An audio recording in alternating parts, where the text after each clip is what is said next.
বলছি কি জন্য আপনারা বসেছেন? দেখুন, আমরা দীর্ঘ কেউ 10 বছর 15 বছর ধরে অ্যাক্সিস ব্যাংকের কর্মরত সিকিউরিটি গার্ডের কাজ করি। আমাদের প্রত্যেক মাসের একটাই যন্ত্রণা, আমাদের ঠিক সময়ে পেমেন্ট দেওয়া হয় না।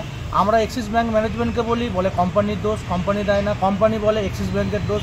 আজকে আমাদের এখানে সার্কুলেট স্যার এসছেন, ওনার সঙ্গে আমরা কথা বলার জন্য বলেছি, উনি বলছেন আমরা কথা বলবো। আর উনি যতক্ষণ না আমাদেরকে আশ্বস্ত করছেন আমাদের এই প্রবলেম ততক্ষণ না সলভ হবে, আমরা এখানে বসে থাকবো।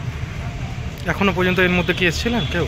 এখনো পর্যন্ত সার্কুলেট স্যার একবার বাইরে বেরিয়েছিলেন, উনি বললেন আপনারা ওয়েট করুন, আমি কথা বলবো। এরকম ততক্ষণ পর্যন্ত আপনারা বসে থাকবেন? আমরা একদম ততক্ষণ বসতে হবে, কারণ আমাদের এটা দীর্ঘদিনের যন্ত্রণা। প্রত্যেক মাস 2 মাস 3 মাস পর একবার পেমেন্ট দেওয়া হয়। Orient company Axis bank management, Axis bank বলে ওরিয়েন্ট কোম্পানির দোষ। আমরা চাই অ্যাক্সিস ব্যাংক এই ব্ল্যাক লিস্ট কোম্পানিটাকে যাতে টার্মিনেট করুক, তার জন্য আমরা স্যারের সাথে কথা বলবো। আপনার নাম? আমার নাম অভিজিৎ ঘোষ, বেনাচিদি ব্রাঞ্চে কাজ করি। কোন পোস্ট? সিকিউরিটি গার্ডে।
পোস্টার তুলো, পোস্টার।